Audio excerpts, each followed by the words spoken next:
Então, vamos começar açúcar. Continuar o açúcar. A gente entra no ouro hoje. Beleza? Pode continuar? Então vamos continuar o açúcar. Nós paramos então explicando que agora, na época do açúcar, início século XVI e XVII, já do meio para frente do século XVI, 1550 para frente, vão utilizar já o açúcar como mão de obra negra, porque a negra dava mais lucro. Lembra disso? Tinha que pagar o imposto para Portugal e tudo mais, beleza. E aí outras características do açúcar, essas três aqui, ó, que eu estou marcando de vermelho,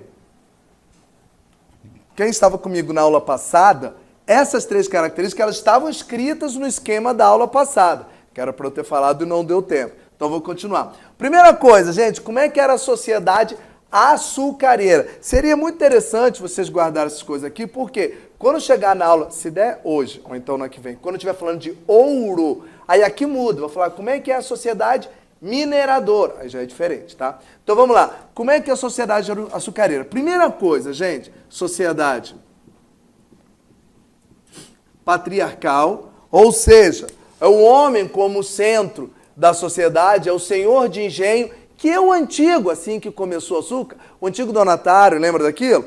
Então agora é o senhor de engenho, então lembra, meninas, sociedade patriarcal, é o homem como centro. Ah, Clécio, eu li num conto, num romance, que tinha uma mulher que era senhora de engenho. Queridos, exceções não trata a prova, a não ser que venha um texto específico falando disso. Então nós vamos falar em regra geral, porque é assim que é cobrado na prova de vocês. Então, em regra geral, quem é o dono de um engenho é o homem, não é a mulher. A mulher, ela é sempre alguma coisa em função do homem, tá? Seja o marido, seja o pai. Sociedade patriarcal. Outra coisa que vai diferenciar quando eu chegar no ouro. Eu vou até sublinhar isso aqui, porque quando eu falar do ouro... Sociedade rural. Então, nessa época, que é a época açucareira que nós estamos agora, que é metade do século XVI, início 17, 1550 para frente, 1600 e qualquer coisa, nós temos pouquíssimas cidades no Brasil. A maior parte do Brasil ainda vive do meio rural, ou seja, não é açúcar? É. Onde é que eu acho açúcar? Vai nas fazendas de açúcar, nos engenhos. Exatamente. O Brasil era formado basicamente de fazendas, de engenhos. Cidade... era muito pouco. Existia? Óbvio que já existia, até porque vocês viram comigo, quando eu coloquei os primeiros governadores gerais, fundação de Salvador, São Paulo, Rio de Janeiro, mas o Brasil essencialmente girava ao redor das fazendas. Outra coisa, sociedade...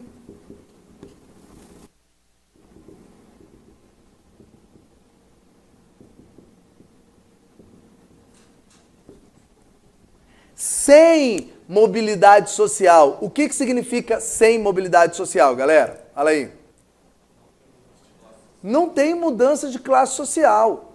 Nasceu rico, tu vai morrer rico. Nasceu pobre, tu vai morrer pobre. Principalmente, gente, porque a nossa sociedade, ela era dividida basicamente em três categorias. Não vou desenhar aqui não, mas só para vocês saberem anotar aí. Basicamente três categorias, de cima para baixo. O senhor de engenho, profissionais liberais, que era uma classe pequenininha, que é padre, militar, comerciante e escravos.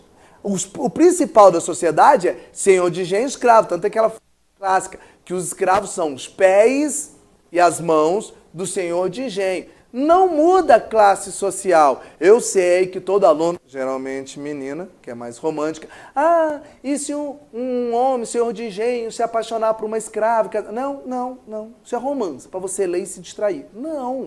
Não tem mudança de classe social. Senhor de engenho, o filho do senhor de engenho vai casar com a filha de outro senhor de engenho e assim por diante. E o escravo nem se discute, é escravo com escravo, acabou. Tá bom? Então, não há mudança de classes sociais. Volto a repetir. Mas não tem exceções? Nós não tratamos as exceções aqui, tá bom? Então, sociedade sem. Por que, Clécio, que você marcou essas duas coisas? Porque são exatamente as duas coisas que na sociedade mineradora vai mudar. Vou pedir a gentileza para vocês fazerem o seguinte. Em alguns momentos de história, não tem jeito, infelizmente, a gente tem que guardar uma data ou outra. Já vou atender. Guarda que é metade do século XVI e século XVII. Por quê? Se na tua prova aparecer assim, A sociedade mineradora ou a sociedade açucareira está sendo específico. Mas se não aparecer o nome, falar a sociedade do século XVII, você fala, caramba, 17 é o quê? Açucareira ou mineradora? Tá? Por isso que eu estou pedindo para vocês guardarem o século, tá bom? Diga lá!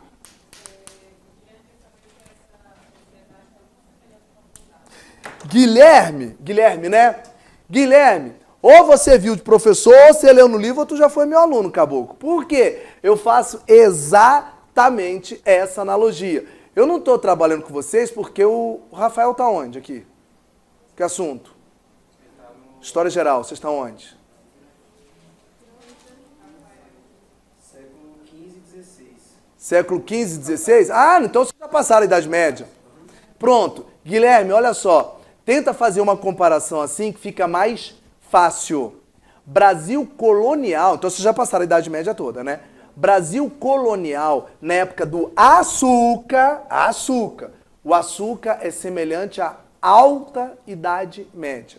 E quando chegar no ouro, que eu não cheguei ainda, é semelhante à baixa Idade Média. Então as características que o Rafael deu para vocês na alta para quem não lembra é o começo da Idade Média, o primeiro pedaço. Se você lembrar, a Idade Média é uma sociedade rural, sem idade. A única diferença é que aqui eu estou falando senhor de engenho e escravo. Lá na Idade Média você deve falar senhor feudal e servo. Lembra disso?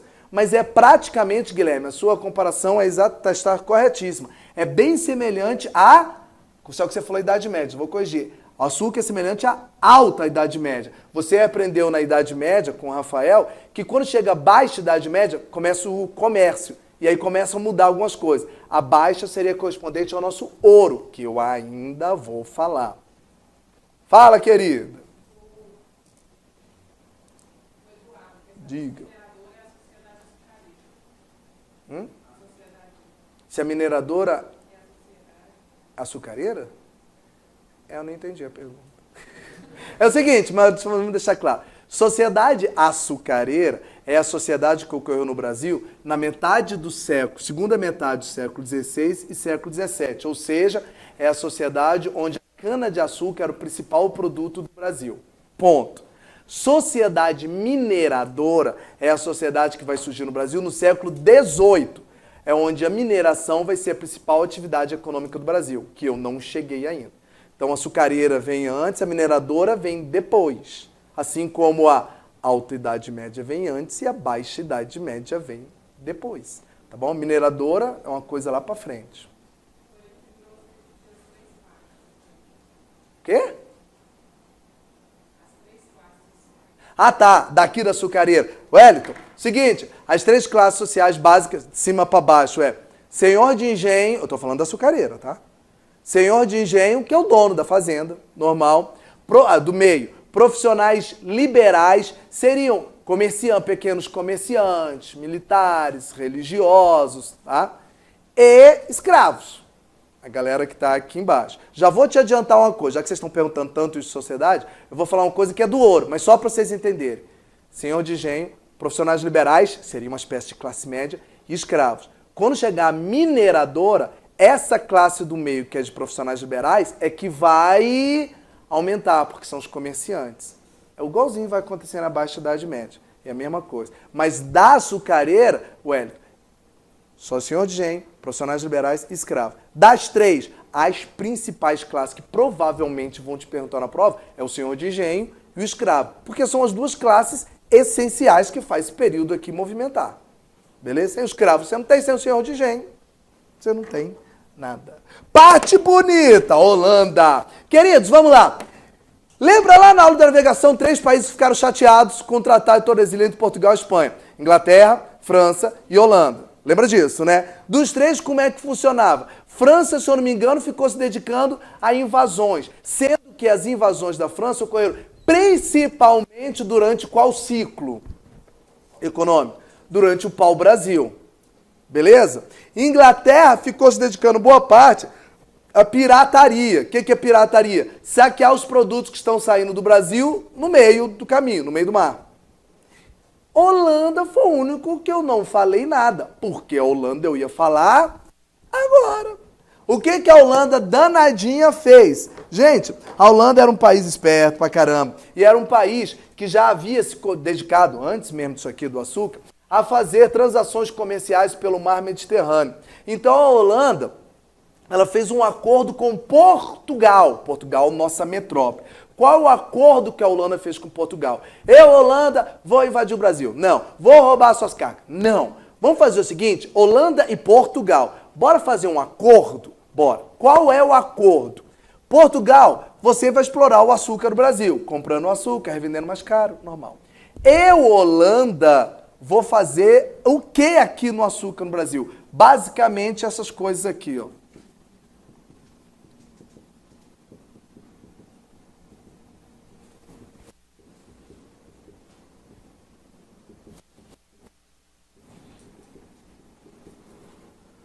A Holanda fez um acordo onde ela ganhou dinheiro com o nosso açúcar também. Como? Ela fazia o refino do açúcar para... Aí eu tenho que explicar o que é isso aqui. Vocês sabem o que é refino? Então, peraí, rapidinho, para quem não sabe. 60 segundos só, hein? Não precisa anotar essa parte que eu vou falar agora, não. 60 segundos do processo de transformar cana-de-açúcar em açúcar. É rápido, 60 segundos não anota, não. Gente, como é que transforma cana-de-açúcar em açúcar? Bom, primeiro pega a cana e moe, igual você vê na rua tomando caldo de cana. O pessoal de casa não sabe, mas em casa tem um lugar de cana aqui do lado. Mas enfim, pega a cana, moe, vira o caldo de cana. Segundo processo, pega o caldo de cana, põe nos caldeirões e esquenta.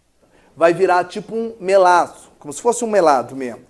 Depois, põe em tabuleiros ou em conchas, como queira chamar, e põe para secar. Vai virar algo semelhante à nossa rapadura, duro. Depois, você vai ralar isso tudinho. Vai ficar parecido o que nós chamamos de açúcar mascavo. Ponto! Aí agora vem isso tudo é feito dentro do engenho. Isso tudo é feito com escravos, negros escravos. Tudo no engenho. Aí a última etapa disso aí chama-se o refino.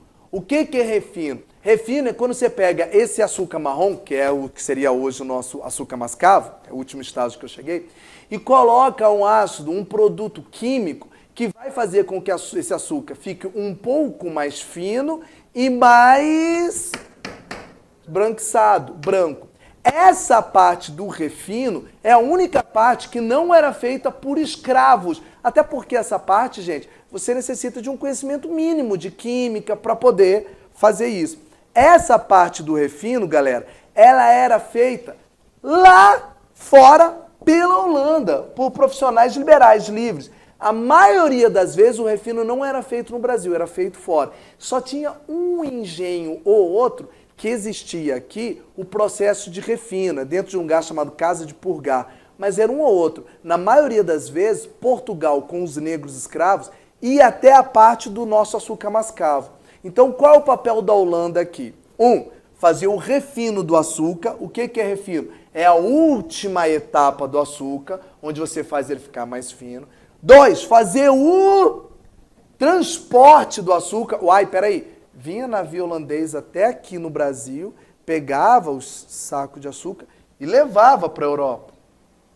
E 3, lá na Europa, a distribuição. Nossa, repito, o açúcar é de Portugal. A Holanda está sendo paga para fazer isto. Isso, eu estou terceirizando essa parte. Por que Portugal usou a Holanda? Antes que alguém fale, mas Portugal é incompetente mesmo, né? Não precisa. Por que Portugal não faz isso tudo aqui? Vou ser sincero. Está escrito no seu caderno, espero que esteja, que quando Portugal começou o povoamento do Brasil, está escrito no seu caderno que o povoamento começa com cana-de-açúcar, não para o Brasil. Quando Portugal começou o povoamento, Portugal não tinha muito dinheiro. Tanto que ele fez o esquema de capitanias hereditárias, donatárias, lembra disso? Então Portugal não tinha muito dinheiro para colonizar. Então no teu caderno dizendo que as capitanias fracassaram. Não foi isso? E aí, onde é que a Holanda entra nisso tudo? Holanda era um país que tinha. Então Portugal fez um acordo com a Holanda. Falou, Holanda, vamos fazer um negócio aqui? O que foi? Você financia alguns engenhos aqui no Brasil. Em troca, eu permito que você, Holanda, faça isso. E você é paga com açúcar. Tá. Então a Holanda, gente, era paga com o próprio açúcar, claro, para fazer essa parte que Portugal não dava conta de fazer. Ah, então a Holanda é responsável pelo refino, transporte e distribuição. Então eu vou lá no início. França se dedicou a invasões. Inglaterra se dedicou a piratarias. Holanda, se foi a mais esperta das três, se dedicou a fazer uma negociação diretamente com a metrópole Portugal. Então, peraí, Clécio. Holanda está ganhando dinheiro com o açúcar brasileiro? E um parênteses, ganhando dinheiro, se é que eu posso falar assim, de forma legal, sem roubo, sem nada. Foi um acordo que tinha Holanda. Então, se tu pegar a máquina do tempo e voltar no Brasil, na época do Brasil açúcar, tu vai achar vários navios holandeses atracados que eles falam, putz, o Clécio ensinou errado. Ele falou que a metrópole do Brasil é Portugal e eu tô vendo um bando de navio holandês aqui. Não, gente, mas o navio holandês está aqui por causa do acordo que ele tinha com a metrópole Portugal. Beleza? Uai, Clécio, então a Holanda se deu bem em cima da gente também. Show? Mas não é nada de invasão, foi um acordo legal. Antes que alguém pergunte, inclusive o pessoal aí de casa, ah, mas eu li no lugar sobre invasões holandesas. Calma, respira, que a gente vai chegar lá. Por enquanto a Holanda não está invadindo ninguém. Ela está aqui no Brasil? Tá, mas não é com invasão. Beleza? Pode ir tocando?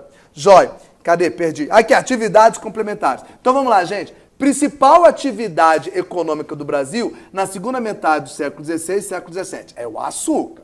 Ponto. Acabou. Clécio, mas nós não tínhamos outras atividades complementares aqui? Tínhamos, gente. Por exemplo, nós tínhamos o tabaco, fazer o fumo, nós tínhamos algodão. Inclusive o tabaco, gente, tem um fator interessante dele, que eu acho que alguém perguntou isso na aula passada, se eu não me engano. Lembra quando eu falei a história do negro, que trocou o índio pelo negro? Eu falei que os comerciantes tinham que ir lá na África pegar o negro para trazer para cá, não é assim? E eu falei, como é que pegava o negro lá? Aí eu comentei com vocês que na África já existia cultura de escravidão, ou seja, um negro já escravizava outro negro. E eu não sei se eu comentei isso aqui, eu tenho quase certeza que comentei. Como é que eles pegavam? Eles não saíam no meio do mato caçando negro, não. Os portugueses ou os comerciantes, os traficantes faziam o quê? Faziam um acordo com alguma tribo africana forte, lembra disso? E essa própria tribo que pegava os negros na África e entregava para eles. E vê se eu falei isso. Boa parte do pagamento que os comerciantes faziam com esses chefes tribais não era em dinheiro, não. Era pago com produtos. Que produtos? Tabaco, aguardente, que é cachaça, açúcar, arma. Então era pago com produtos mesmo. Eu te dou aqui tanto em tabaco, em arma, em cachaça, e você me dá X negros. Né? Então o tabaco, nossa, ele foi muito usado como moeda de troca para escravos, tá? Lá na África, obviamente. Algodão eu vou até pôr de cor diferente. Azul, deixa eu ver, isso aqui é azul? É. E o terceiro? Esse terceiro eu gostaria que você tivesse um carinho especial. Mais do que esse aqui? Isso que eu estou escrevendo é atividade complementar. Deu dinheiro, mas é atividade complementar. Gado. Ah, você está dizendo boi. É óbvio, é isso mesmo. Uai, Clécio, mas como assim? O gado foi uma atividade complementar do Brasil durante o período açucareiro? Foi. Só que o gado vocês têm que fazer uma observação aí. O gado vocês têm que escrever um negócio aí, duas coisinhas aqui. Basicamente o gado vocês têm que escrever duas coisas bacanas dele. Primeira coisa bacana, gente. O gado. Nós estamos no açúcar, né? Que é a principal. O gado é atividade complementar, extra. Tá.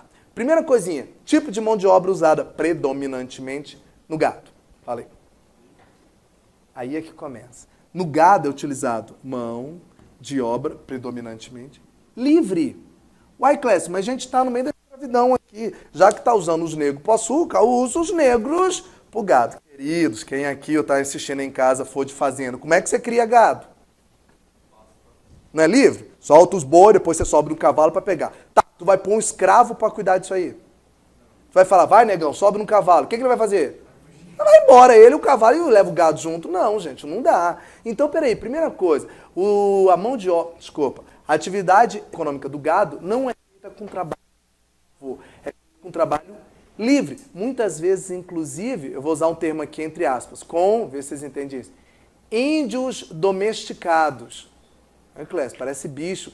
Índios domesticados, vê se você entende, é que seriam índios catequizados.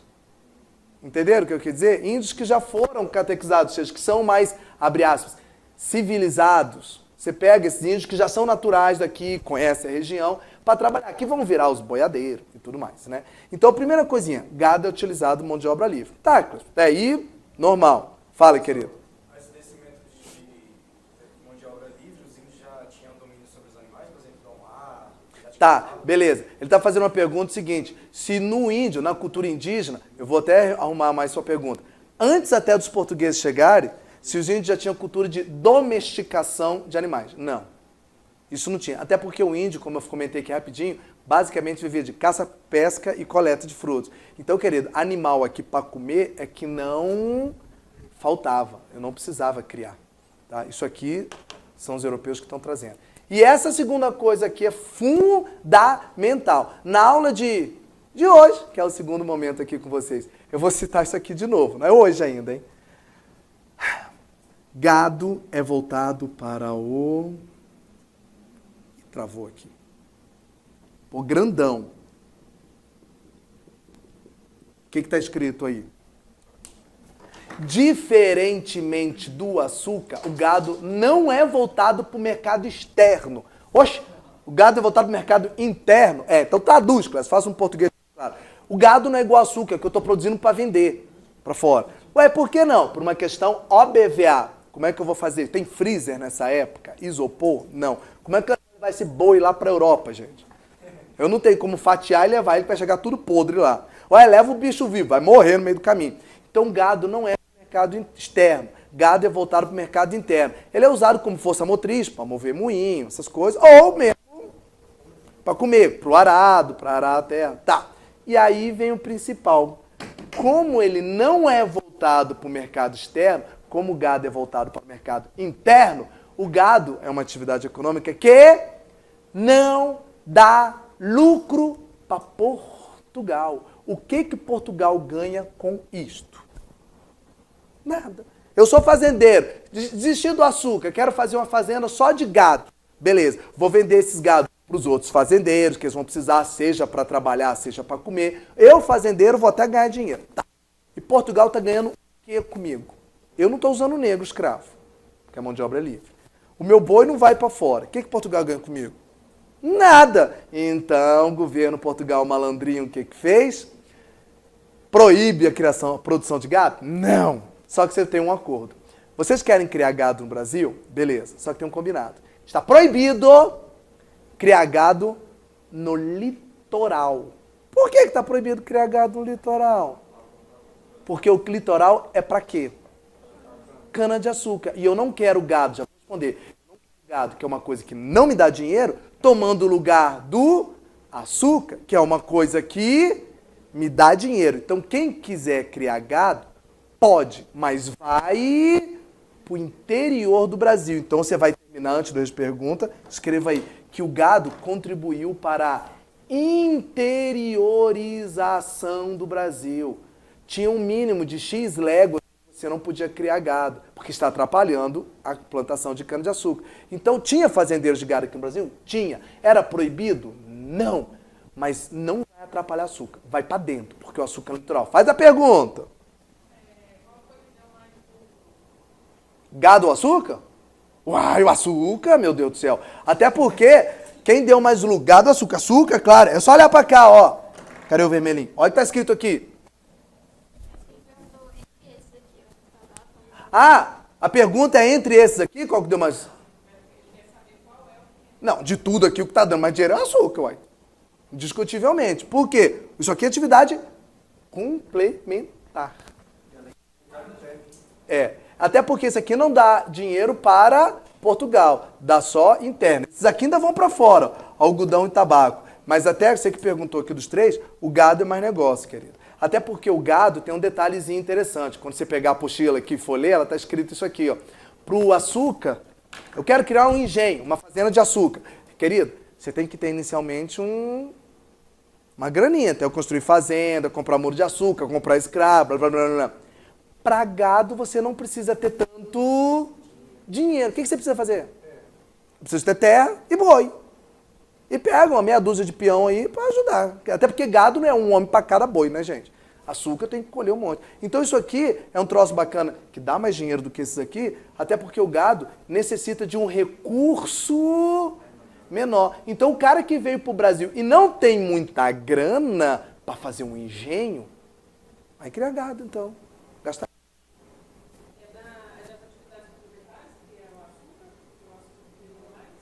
Não, o açúcar ele não é atividade complementar, o açúcar é a atividade principal. Agora, das complementares, o gado era mais interessante, mais lucrativo, porque tinha um investimento menor. Você gasta para fazer menos, tá? E ele te dá um retorno maior, beleza? Até porque, já estou respondendo aí quem está falando, ó, geralmente, vou te falar uma coisinha, tá vendo essas 3 atividades aqui? Geralmente a fazenda que se dedicava ao gado, ela não tinha cana-de-açúcar, é o gado, até porque o cara acabou que tem que ir para dentro, para o interior, não é? E as fazendas que cultivavam algodão e tabaco, era normal isso que eu vou te falar. O cara que fazia algodão e tabaco, era muitas vezes na mesma fazenda que se produzia o açúcar. Eu sou fazendeiro, tem açúcar rodo. E um pedacinho do terreno eu faço tabaco, porque ele é uma atividade complementar. Gado não, gado eu tenho que dedicar só ao gado. Eu não vou ter uma fazenda para gado e açúcar. Gente, gado que eu estou falando, gado como vias de ganhar dinheiro. Claro que toda fazenda de açúcar tem boi lá dentro, né, gente? Óbvio. Beleza? Esta era a sociedade da época do açúcar. Agora, eu estou no açúcar ainda, mas eu vou mudar para um outro tópico. Fala, querido. Esse gado, ele veio de onde? Ah, tá. O gado, tá, ele foi introduzido aqui no Brasil de outros países, inclusive europeus, inicialmente. Só que não dá para ficar fazendo um comércio constante dele. Para fora, para fora. Não, sim, eu tô perguntando só se teve algum país que se destacou. Não. Boa parte deles, por exemplo, do nosso gado vem da América Central e do Norte, para cá, para o Brasil. Posso ir para a parte mais tensa da história? Então vamos. Queridos, tem uma parte, dependendo do livro que você estiver lendo, eu não sei se a nossa apostila está com esse título, acho que não. Mas alguns livros tratam essa parte que eu vou falar agora, vem com o título assim, ó, O Brasil Holandês. Mas você fala, ué, Brasil já foi da Holanda? Como é que é isso? Aí eu vou explicar bonitinho isso aqui, tá bom? Então vamos lá. Aconteceu o seguinte, gente. Bom, até aqui alguma dúvida? Então, Portugal produzindo açúcar, a Holanda fazendo refino, transporte, tudo lindo, né? Tá bom. E isso durou um tempinho. Quando foi 1580, eu estou na segunda metade do século XVI. Até 1640, ocorreu uma coisa que nós chamamos União Ibérica. Clécio, o que é União Ibérica? Eu vou escrever aqui e vou explicar. Calma.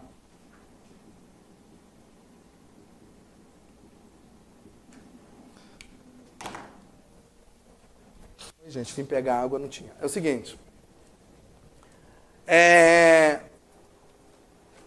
O rei de Portugal, Dom Sebastião, morreu. Rei de Portugal. Não precisa saber o nome não. Morreu.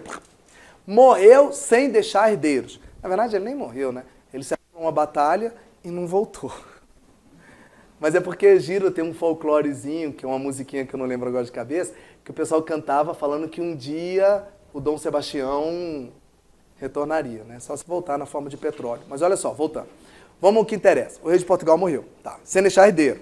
Aí vocês sabem como é que é, eu não sei se o Rafael, em História Geral, está explicando isso, que na Europa é aquela bagunça. As monarquias, vocês sabem disso, que todas as monarquias são hereditárias. Passa de pai para filho, claro. Quando acontece de um rei ou uma rainha morrer sem deixar filho, aí começa aquela baixaria. Procura um sobrinho, um primo, um irmão, sai caçando alguém da família. Não era assim? E aconteceu um episódio aqui que não é raro, não sei se o Rafael já chegou a colocar outros na Europa que aconteceu isso. Olha só, o cara morreu sem deixar herdeiro. Ih, caramba, lascou.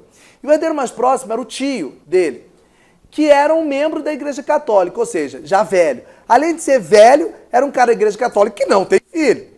Aí morreu também. E o parente mais próximo era o sobrinho desse velho, Dom Henrique, que era rei da Espanha.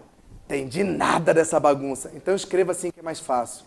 O rei de Portugal morreu sem deixar herdeiros e o parente mais próximo era o rei da Espanha. O que aconteceu então? Filipe, rei da Espanha. O que ele vai fazer, o Filipe, rei da Espanha? Que é o parente mais próximo do de Portugal que morreu. ele vai assumir a coroa portuguesa, ou seja, vai virar rei de Portugal. Mas vai abandonar a Espanha? O que ele vai fazer então? Vai unir as coroas. Só que Espanha vai passar a dominar Portugal. O rei da Espanha vai ser o rei de Portugal. Por isso que eu coloquei Espanha sobre Portugal. Em alguns livros, gente, vem a definição simplória, escrito assim, ó. O que foi União Ibérica? Tanto que o nome é União Ibérica, da Península Ibérica, onde está Portugal e Espanha. Alguns livros vêm com a definição assim. Foi a união entre as coroas de Portugal e Espanha, ou a união entre os países de Portugal e Espanha. Eu não gosto dessa palavra aqui, união, sabe por quê? Quando você fala união, dá a entender assim, que os dois países se uniram, mas lado a lado, igualmente. E não é. Foi a Espanha que dominou Portugal. Vocês estão entendendo o que eu estou falando, gente? Então, se quiser colocar união, mas coloca união colocando a Espanha sobre Portugal. Clécio, por que essa frescura toda eu tenho que colocar Espanha sobre Portugal? Basta falar que Portugal e Espanha se juntaram e viraram um país só. Não. Por que não? Porque vai acontecer uma baixaria agora com o Brasil por causa disso. Então, vou repetir. O que foi a União Ibérica? Foi um período que ocorreu de 1580 a 1640, ó. Se você olhar, século XVI e XVII, eu estou dentro do açúcar. Foi um período onde a Espanha passou a dominar Portugal. Por quê? Porque o desgraçado do rei de Portugal morreu sem deixar fiote. Aí o parente mais próximo era o rei da Espanha. Tá, e daí, Cláudio? Isso é problema da Europa. Isso é história geral. Tolinho. Como a Espanha passa a dominar Portugal, a Espanha não domina só Portugal. Domina Portugal e todas as suas posses. Pera aí. Então, durante a União Ibérica, o Brasil foi colônia da Espanha. Eita ferro. Então a Espanha é que ficou controlando o açúcar aqui no Brasil. Que caramba. E aí mudou coisa pra caramba no Brasil. Mudou nada. Mudou nada. Pro Brasil não fez diferença. Eu sou um senhor de engenho aqui no Brasil. Tô produzindo meu açúcar bonitinho. Eita, meu Deus, morreu o rei de Portugal, começou a União Ibérica. Pra mim, que tô no Brasil, continua tudo mesma coisa, não mudou nada. A única diferença é que o açúcar, em vez de eu vender diretamente de Portugal, vai pra Espanha. Mas pra mim, senhor de engenho, isso faz a menor diferença. Então isso aí a diferença vai fazer entre os países europeus. Só um detalhezinho antes de eu começar a baixaria no Brasil. Caso alguém pergunte, pô, Clécio, o rei de Portugal morreu, da Espanha acabou subindo no trono de Portugal. E a galera em Portugal deixou assim na boa, nem fez uma quizumba, uma revolta, não sei o quê. Sabe por quê? A burguesia portuguesa aceitou numa boa e até desejou que a Espanha passasse a se controlar. Por quê? Olha o que dá a ganância, viu, gente? Fica de olho. Alguém sabe o que a Espanha estava fazendo aqui na América durante esse período todo? Portugal estava para o Brasil, açúcar, e a Espanha? A Espanha estava pegando o ouro dos povos pré-colombianos, beleza? O que a burguesia portuguesa imaginou? Ih, rapaz, a Espanha vai dominar Portugal? Opa! Se a Espanha vai dominar Portugal, todo o ouro que ia para a Espanha, nós, burgueses portugueses, vamos usufruir também. Então é legal, vem a Espanha. Acreditando que todo o lucro que ia para a Espanha ia ser dividido com os burgueses de Portugal. Ilusão. Por isso que eles aceitaram, tá? Mas vamos ao que interessa. Espanha passou a dominar Portugal. Consequentemente, o Brasil passa a ser dominado pela Espanha. Até aí, tudo lindo. Agora é que começa a baixaria. Baixaria por quê, Cláudio? Você acabou de falar que o Brasil não mudou nada? Danado. Olha o que aconteceu. Quando a Espanha dominou, falou, beleza. Aí tem uma colônia lá chamada Brasil, que é minha, da Espanha, agora. O que o pessoal fala? Ih, rapaz, lá nessa época agora estão produzindo açúcar, é um troço, inclusive, que dá dinheiro pra caramba. O que a Espanha faz? Pô, continua a produção de açúcar normal. Só que tem um detalhezinho. A Espanha veio aqui e falou assim, mas tem um troço errado aí no Brasil. O que foi? Eu tô vendo um monte de navios holandeses aí. É porque tinha um acordo que a Holanda tinha feito com Portugal, de fazer o transporte, blá, blá, blá. Contou a historinha. A Espanha falou, peraí. Então a Holanda está participando desse negócio do açúcar aqui? Tá, aí começa a baixaria. Mas a Holanda, antes da União Ibérica, antes da Espanha dominar Portugal, a Holanda era uma antiga possessão da Espanha, que brigou e se libertou da Espanha. Então o que o rei espanhol Filipe falou? Peraí, quer dizer que quem participa do açúcar do Brasil que agora é meu, é a Holanda, aquele antigo país que brigou comigo? Qual foi a primeira decisão que o rei, que era da Espanha e agora de Portugal, tomou? Acabou essa baixaria. Então o que você vai escrever aí?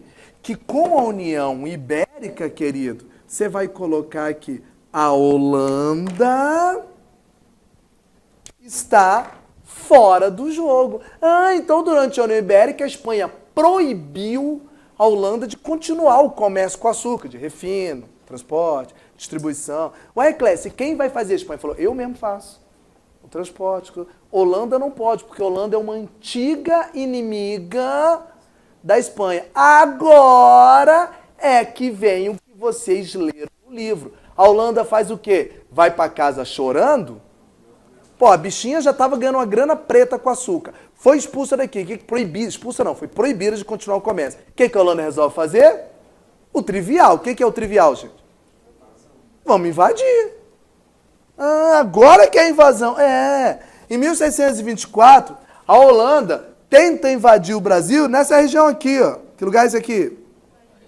Bahia, meu rei. A Holanda vai invadir Bahia. Por quê? Era a capital do Brasil. Todo mundo lembra que Salvador era a capital do Brasil. Foi a primeira. Tentou invadir, brigou, foi um pau lascado. E o que deu? Nada, não conseguiu invadir, não. Ai, menino, se deu mal, lascou. Agora sim, a Holanda volta para casa chorando. Não. 1630, a Holanda tenta invadir de novo o Brasil. Só que espertinha, ela tenta invadir aonde? Alguém sabe antes de eu escrever? Bahia já deu errado.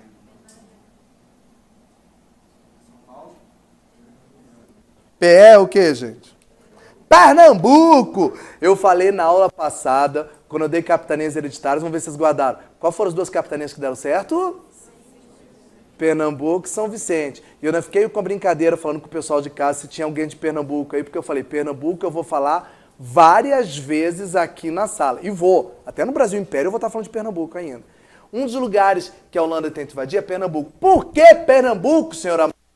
Porque é o lugar que mais se produzia açúcar. Ah, danado. E aí briga feia tentando invadir Pernambuco ao que interessa.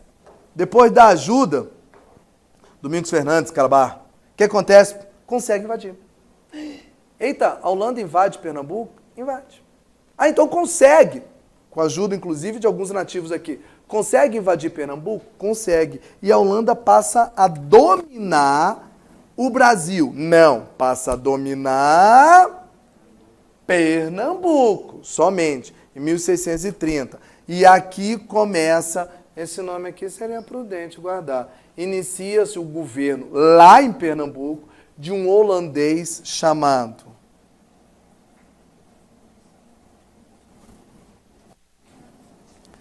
caso tenha, pessoal, digita aí para mim se tiver, tem alguém de casa que é de Pernambuco? Pode dar uma indicação aí, que eu vou conversar contigo. Vê se tem alguém de Pernambuco. Você me avisa aí se aparecer algum cidadão de Pernambuco aí.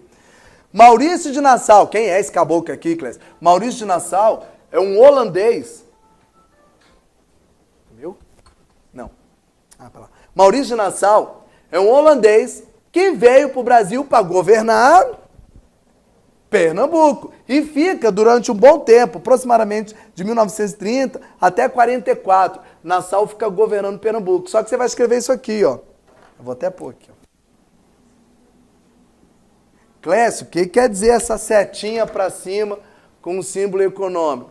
Período que Pernambuco fica sob o domínio holandês de Maurício Nassau, não é que as coisas melhoram? Como assim melhoram? Coloque aí o que acontece com Pernambuco. Estou falando de Pernambuco, tá? Passa a produzir mais açúcar. Diga. São de Pernambuco? Alisson e quem? Lauro e Alisson. Seguinte, vocês devem saber tudo desse caboclo aqui, né? E aí em Pernambuco, depois vocês olham, deve ter 10 mil coisas aí em Pernambuco, principalmente, referente a alguma coisa holandesa. Deve ter estátua deles, um monte de coisa aí.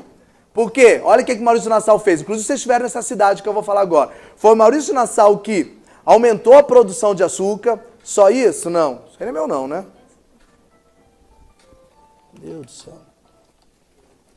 Vou baixar esse trem aqui. Eu não sei mexer nisso. Socorro. Ih, estou estragando o negócio. Ai, meu Deus. Socorro. Pronto, baixei tudo. Maurício de Nassau, o que ele fez? Aumentou a produção de açúcar, vou explicar como. Agora, se você estiver nessa cidade, ele que urbanizou Recife. A Recife, então, teve um upgrade com o Maurício Nassau. Urbanizou Recife, realizou empréstimos para fazendeiros, deu liberdade religiosa. Peraí, mas Nassau então, Clécio, arrumou Recife, fez produção de açúcar aumentar, emprestou dinheiro para fazendeiro, deu liberdade religiosa, porque quando era Portugal, e Espanha também, que os dois países são católicos, o catolicismo era obrigatório no Brasil.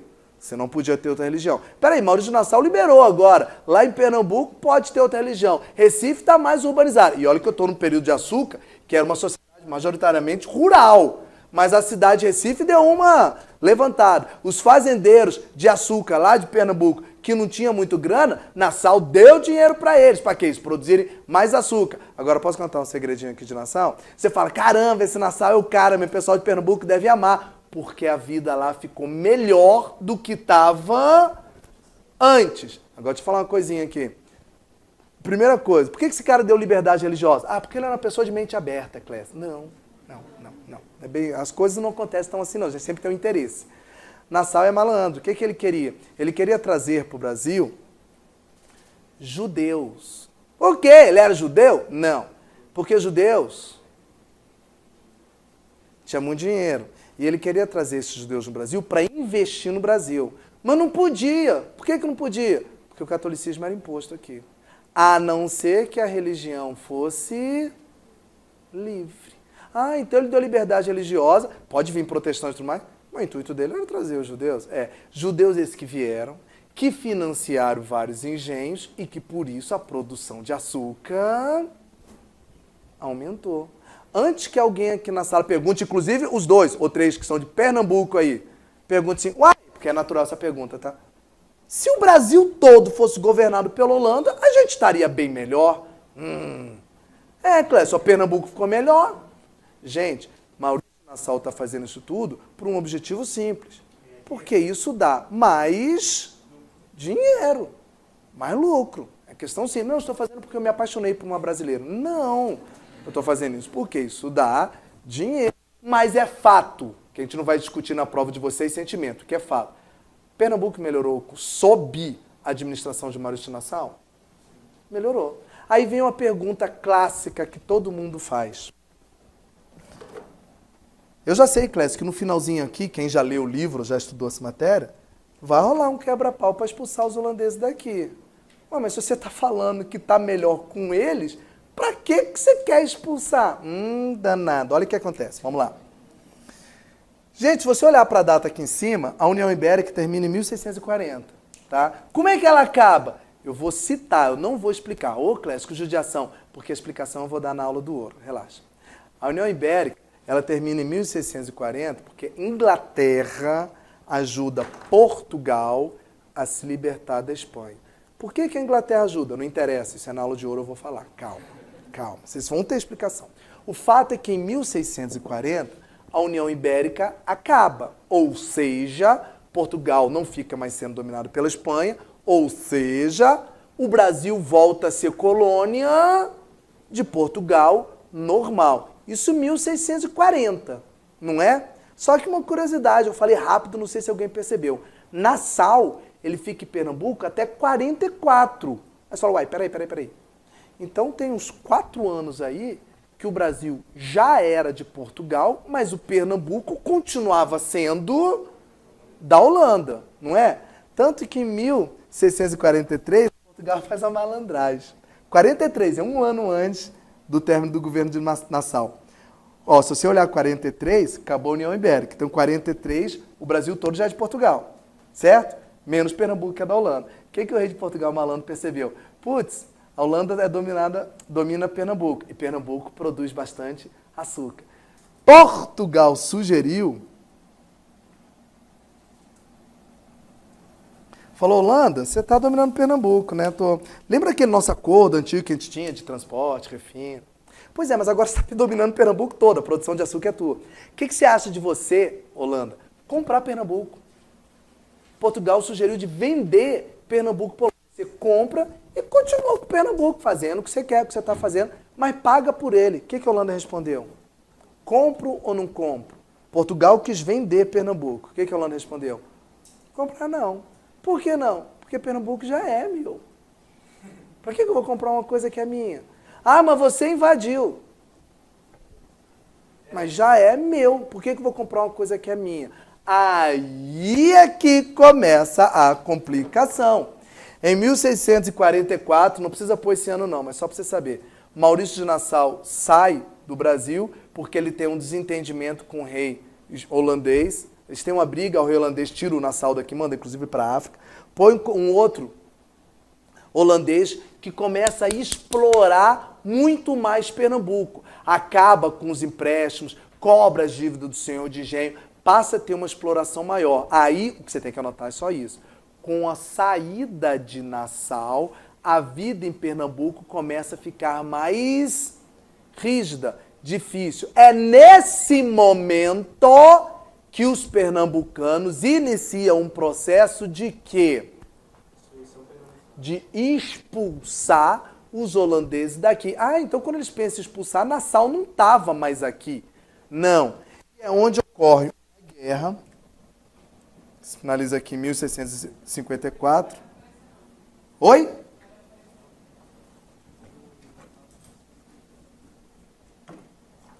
Olha a didática do quadro. Vem pro lado de cá. 1654. O que acontece, Clécio? Esse nome vocês têm que saber, tá? Pessoal de Pernambuco, os dois que me falaram aí, vocês têm obrigação de saber isso aqui. Inclusive é para até pôr o nome do filho de vocês, Maurício Nassau.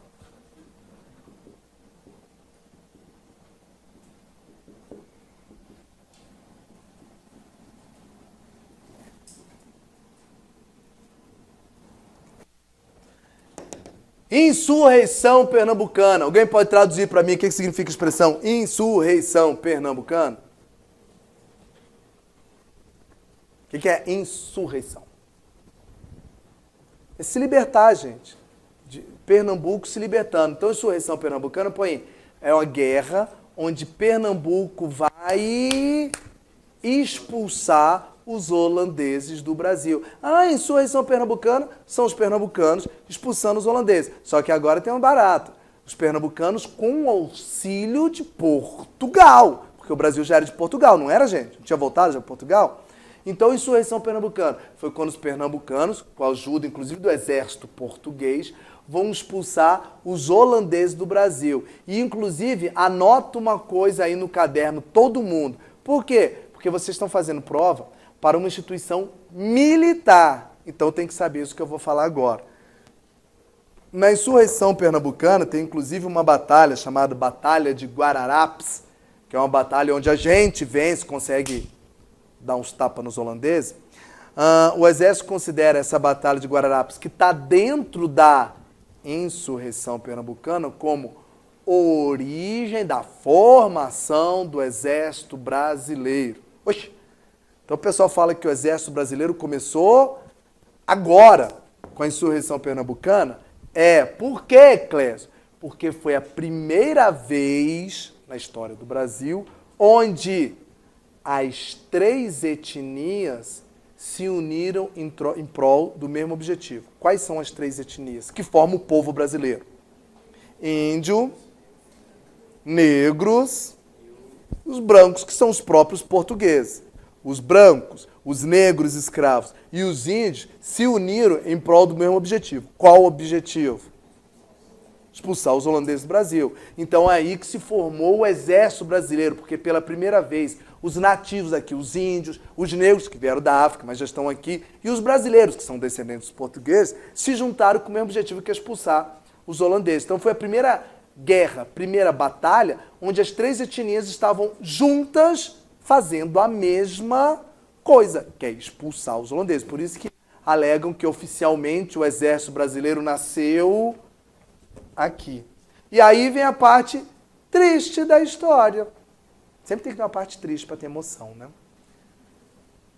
Bom, é a briga de Brasil, com auxílio de Portugal, óbvio, contra a Holanda. Quem vence? Bom, você só tem que saber se a Holanda foi expulsa ou não do Brasil. Só isso. O que vocês acham? Foi. Óbvio que foi. Senão, gente, continuava aqui. Então o Brasil ganhou. Então a insurreição pernambucana deu certo. Nós expulsamos o Brasil. Nós expulsamos Os holandeses. Ué, Clécio, mas você falou que é a desgraceira. A gente ganhou a guerra. Gente, só lembrando aqui, o horário tá dando porque sou eu de novo, é o Clécio 2, a continuação aqui, tá? Eu vou direto aqui com vocês. Hoje é overdose. Ué, e por que foi a desgraça do Brasil? Isto, a vitória do Brasil sobre a Holanda, é que vai gerar...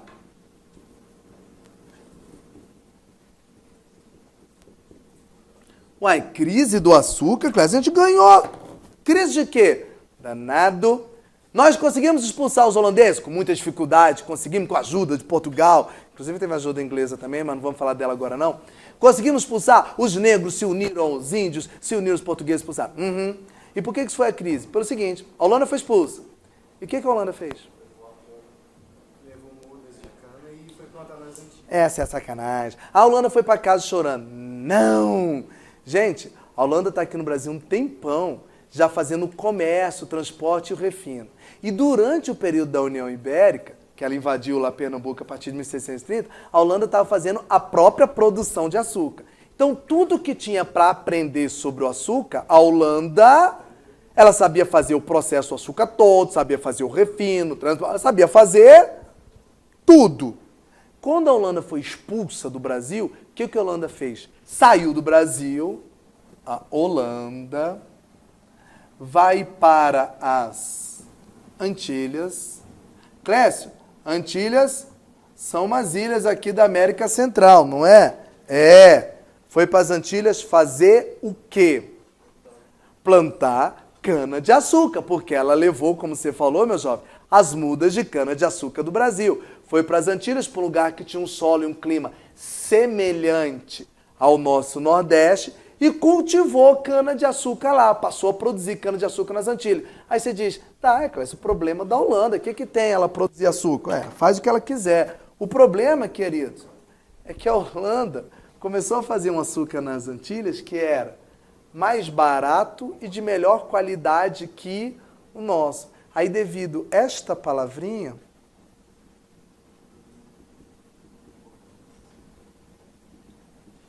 o que aconteceu com o açúcar brasileiro? Entrou em crise. E agora começa a aula do ouro. Ah, então peraí. Para todo mundo responder, pessoal de casa, fica ligado.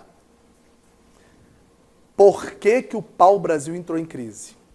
Porque começou a acabar. Estava acabando. Qual o ciclo econômico que vem depois? Açúcar. Repito. Por que o açúcar entrou em crise? Os holandeses começaram a concorrer com a gente. Aí você põe o nome que você quiser. Concorrência holandesa, concorrência antilhana, como você queira falar. Qual o próximo produto que vai entrar? O ouro, que é o que eu vou começar a falar agora. Ah, então peraí, professor. Já explicou a crise do pau-brasil e a crise do açúcar. O açúcar, então, e o pau-brasil são motivos, ou a crise, né? São motivos completamente diferentes. Por quê? Porque vai ter uns malucos falando que o problema da crise do açúcar é duas alternativas erradas, tá? Que costumam colocar. Igual o pau-brasil, o açúcar estava acabando. E 2, o açúcar não estava mais valendo o que valia antes. Não, o açúcar continuava sendo um produto lucrativo. O único problema é que tem um outro produzindo melhor do que a gente. Tá? Gente, o Brasil, só para vocês entenderem, com a Holanda indo para lá, a gente continuou tendo engenho, continuou produzindo açúcar, o mesmo tanto que antes. A única diferença é que, devido a uma coisa chamada concorrência, o preço do açúcar diminuiu. Não é que ele está valendo menos. O nosso está valendo menos em função da concorrência. E, gente, pelo amor de Deus. Clécio, 1654 foi a expulsão dos holandeses, tá? 1655 o açúcar entrou em crise. Não. Tanto que a gente não tem uma data de crise. Só para vocês terem noção mais ou menos, o ouro vai começar a crescer mesmo no Brasil, que eu comentei com vocês, século XVIII. Século XVIII é 1701. Ó, tem que andar um bom pedaço, meio século. Então, a concorrência, para o açúcar entrar em crise, tem que passar um certo tempo. Então, a gente não tem uma data, é um período que o açúcar vai caindo, caindo, caindo. Igual o pau-brasil. Ele não acaba num dia, ele vai acabando, acabando, acabando. Beleza? Entender o motivo da crise do açúcar? Então, nessa aí que a gente dança. O pessoal costuma fazer brincadeira. Fala, peraí, nosso grande erro, então, foi expulsar os holandeses do Brasil? Não, gente, porque se a gente não expulsasse e deixasse quieto, o lugar que mais produzia açúcar no Brasil era Pernambuco. E o lucro do açúcar do Pernambuco não estava indo para Portugal, estava indo para Holanda. Então, deu no mesmo. Dúvidas? Posso começar outra matéria? Então, gente, pessoal de casa e vocês aqui, 2 minutos, 120 segundos, só descansa que enquanto eu ponho... Não, tá, eu vou continuar, não vou parar não. É 2 minutos, o pessoal em casa, aí na cozinha, pegar um copo d'água, só enquanto eu apago aqui, escrevo de novo. A aula continua. Sou eu de novo aqui. Só para eu escrever aqui, o pessoal daqui, se quiser tomar água, e o pessoal em casa, aproveita para levantar, se alongar e ir ao banheiro.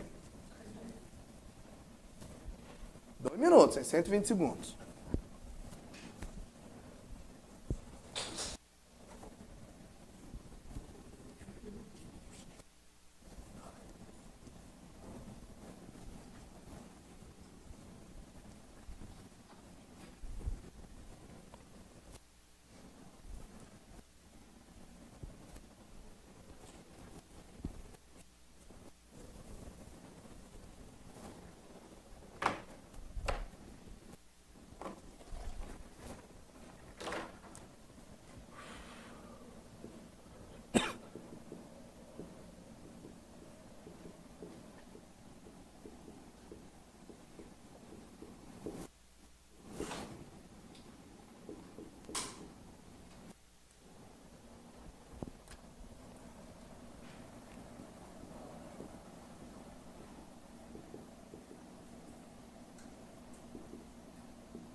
Parar aqui porque não vai dar tempo de o resto.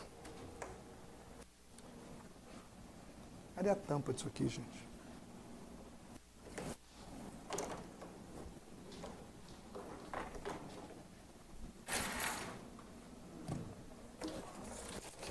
Pronto, já deu 2 minutos? Já deram? O pessoal de casa chegou, né? O pessoal aqui na sala deu? Podemos começar de novo? Então vamos de novo. Dá tempo um tempinho. Pessoal, vou avisar de novo. Querido, só pode escrever aí, ó, agora.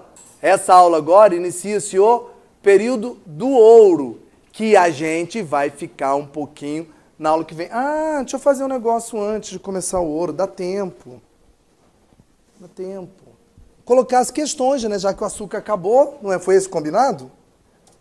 O açúcar acaba, a gente tem que fazer as questões do açúcar. Então vamos lá. Pessoal, tem alguma pergunta aqui do açúcar? Aproveita agora.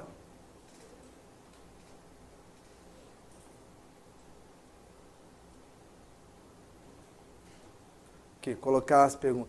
Querido, você pode ligar o bichinho para mim, por favor?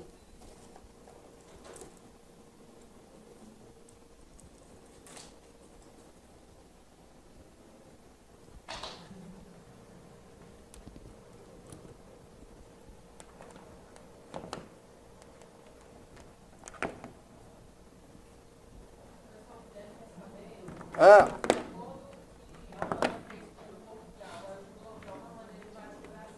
Se, fala de novo, por favor.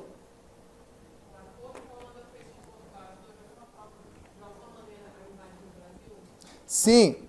Olha só, se o acordo que a Holanda fez com Portugal De alguma forma isso trouxe benefício para a invasão, não é? Trouxe pelo seguinte, porque quando a Holanda fez o acordo com Portugal de transporte e refino, isso fez com que a Holanda entrasse aqui no Brasil e conhecesse melhor o Brasil, inclusive as regiões que mais produz açúcar, que menos produz açúcar. Então, antes da União Ibérica, ou seja, antes da Holanda invadir o Brasil, ela já estava aqui no Brasil negociando. Então, na hora da invasão, isso facilitou. Ela já sabe onde ir, onde não ir, com quem agir. Então, ajudou sim. Só que a gente não tem mapa do futuro para bola de cristal para saber disso, né? Cadê o bichinho?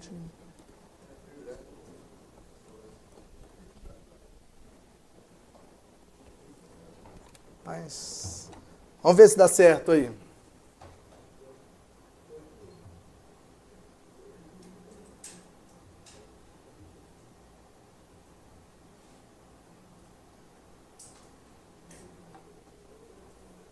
Atenção.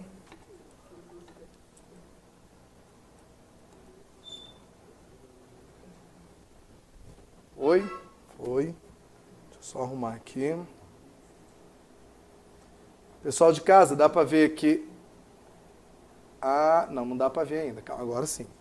Eu vou abrir aqui o bichinho.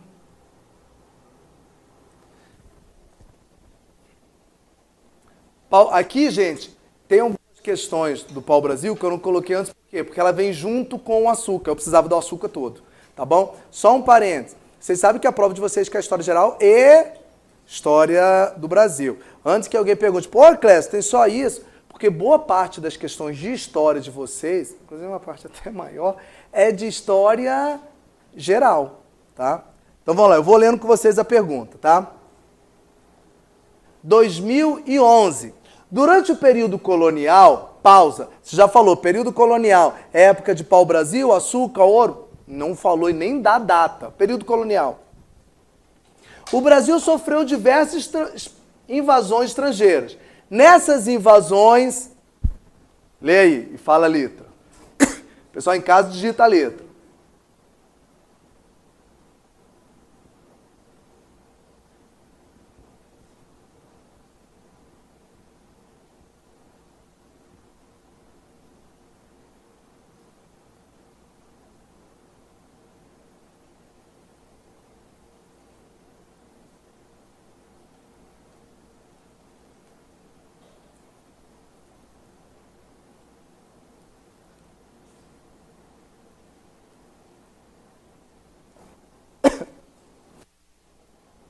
Duas aí que é para vocês ficarem em dúvida.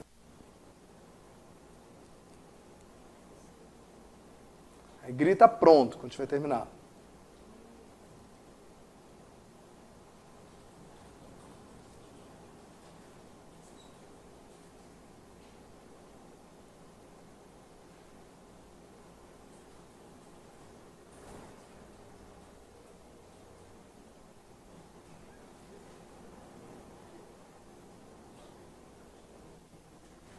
Foi?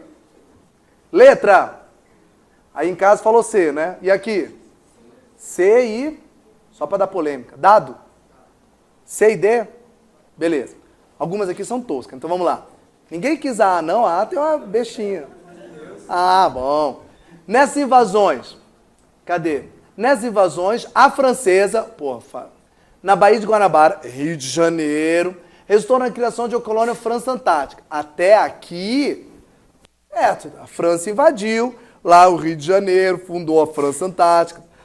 Formaram principalmente católicos no cultivo, aí bagaçou tudo. Não. A França invadiu em que período, gente? Pau-Brasil. Cana-de-açúcar, não. A França pegou o nosso, foi pau-Brasil, não cana-de-açúcar. Trabalho de conversão dos índios, não. Vocês falaram o quê? C e D, não. Foi isso? C e D. B. Holandesa. Opa, tá bom. Foi motivado pelo embargo espanhol. Tá certo, União Ibérica, Espanha proibiu a Holanda de vir aqui, embargo espanhol. Continua. Que por representar uma ameaça à sua economia, levou o país a decidir-se pela invasão do Brasil. Tá certo, até aqui não tem erro nenhum. Inicialmente pela região do Rio Grande do Norte, onde encontrou forte resistência. Aí esbagaçou. Peraí, Clécio, mas região? Pois é. Rio Grande do Norte não.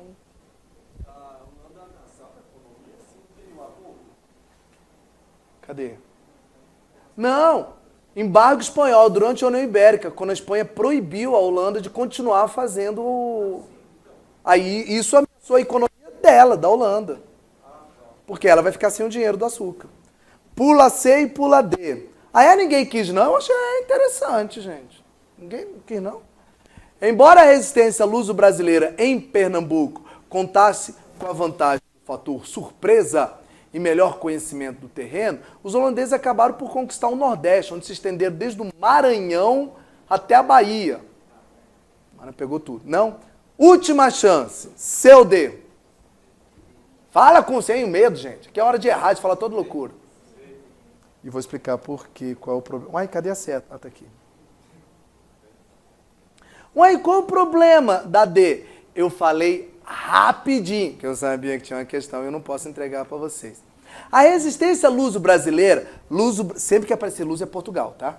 Então a resistência portuguesa e brasileira, a resistência luso-brasileira à invasão pernambucana, beleza, foi organizada em grupos de guerrilhas. De repente os bichinhos se organizaram aqui, tá? E contou com a liderança de Domingos Fernandes Calabar, morto lutando contra os holandeses. A sacanagem, eu falei rápido. Não sei se alguém ouviu aqui, eu falei o nome desse cara aqui rapidinho, aqui na aula. Alguém sabe o que esse cara aqui fez? Domingos Fernandes Calabar. Ele foi quem ajudou os holandeses a entrar no Brasil. Inclusive a Holanda conseguiu invadir Pernambuco e não conseguiu a Bahia, graças à ajuda... Cadê ele?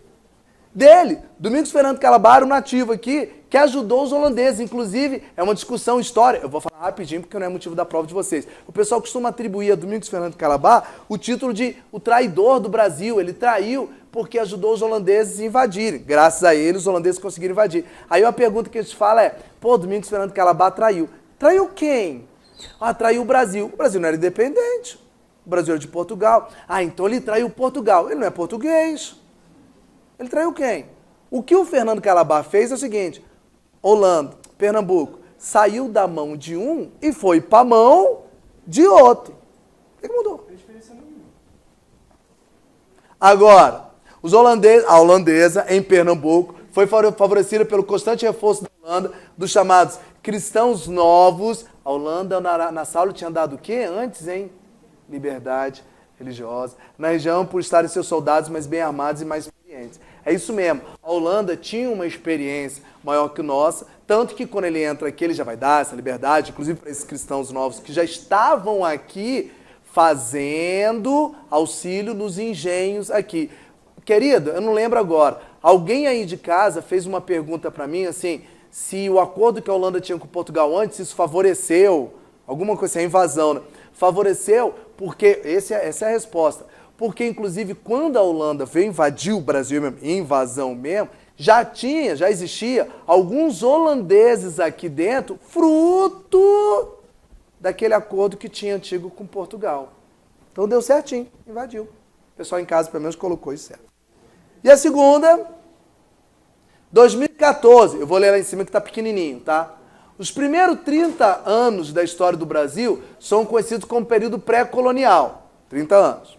Nesse período, a coroa portuguesa iniciou a dominação das terras brasileiras, sem, no entanto, traçar um plano de ocupação coletiva, porque vocês aprenderam que o período pré-colonial não se povoa. A atenção burguesa metropolitana do governo português estava voltada para o comércio do Oriente, com as Índias, que ainda dava dinheiro, que desde a viagem de Vasco da Gama é aquele que chegou lá primeiro, no final do século XV, havia sido monopolizado pelo Estado português. Tá. O desinteresse português em relação ao Brasil estava em conformidade com os interesses mercantilistas da época, como observou o navegante Américo Vespúcio, o cara que veio aqui, após a exploração do litoral brasileiro. Pode dizer que não encontramos nada de proveito. O cara chega a falar, não achei nada de proveitoso nesse país. Eita. Sobre o período retratado, que período retratado? Período pré-colonial, é o que eu estou falando. Sobre o período retratado do texto, pode-se afirmar o quê? O pessoal em casa digita o número, uma letra. Eu daqui falo. Pronto.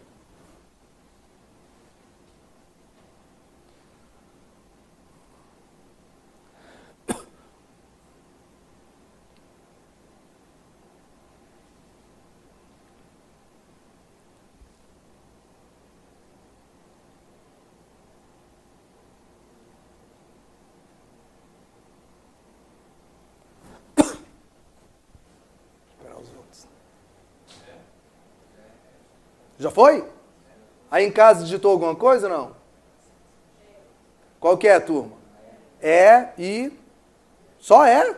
Nem outra para gerar uma polêmicazinha. Então vamos lá, de cima para baixo. Por que que estava... Por que que está... sobre esse período datado, pode-se afirmar que desinteresse português pelo Brasil nos primeiros anos de colonização deu-se em decorrência, isso aqui é boa, gente, dos tratados comerciais assinados com a Espanha, que tinha prioridade pela exploração das terras situadas a oeste de Greenwich. Greenwich fica lá na Europa, gente. Tudo que está a oeste para cá estava louco, esse item aqui está todo bagunçado.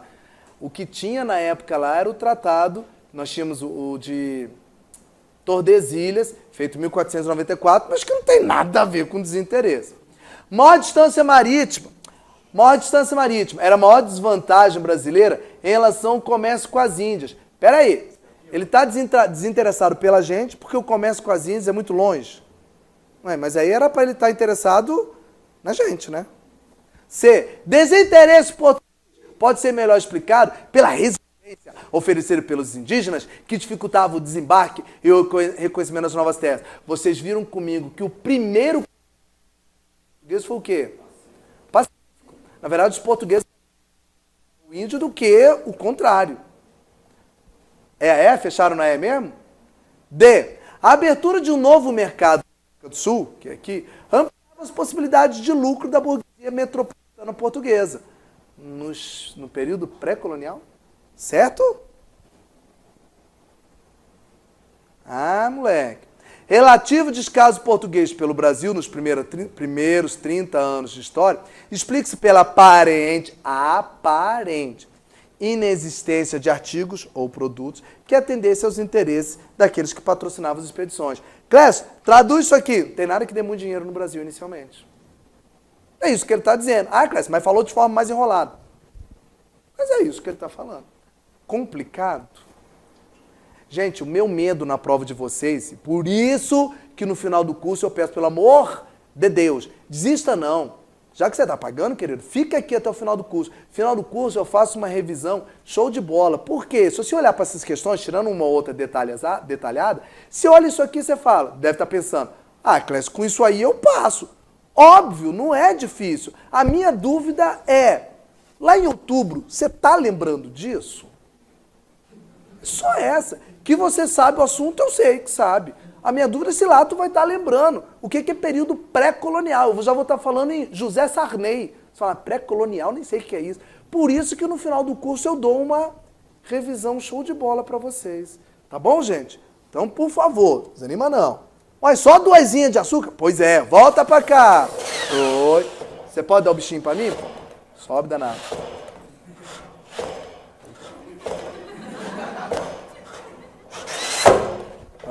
Vamos nós! Agora é a época do ouro, gente. Vamos para a baixaria. Ouro.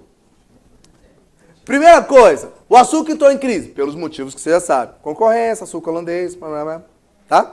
Vamos para o próximo ciclo. Todo mundo já sabe que um ciclo novo só começa porque o anterior deu problema. Tá, então primeira coisinha. Interior, isso aqui é uma organização. Por que, Clécio, você começa com esse item aqui? Porque eu já posso falar uma coisa aí que vocês podem escrever no caderno do lado, em cima, no título, alguma coisa. Ouro em grande quantidade, claro, né? Não uma pedrinha ou outra. Em grande quantidade, não se acha no litoral brasileiro. Ouro só se acha no interior do Brasil. Antes que algum aluno louco fale, meu povo é burro, então por que não foi no interior logo no começo? E sabiam que tinha um ouro aqui, gente?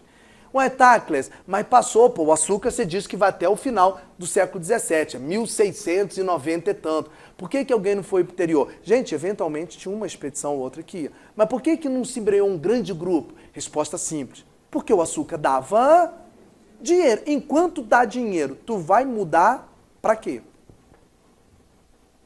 Então, gente, pô, professor, só agora que deram a noção de ir para dentro? Porque só agora que deu problema. Então, vamos lá. Quais são as coisas que contribuem para a interiorização do Brasil? Basicamente, 3 coisas. 3.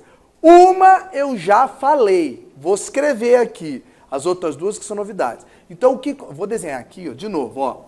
Brasil, Tratado de Tordesilhas. Não é assim? O que eu estou explicando no primeiro item é o que contribuiu o pessoal a fazer isso aqui. Ó.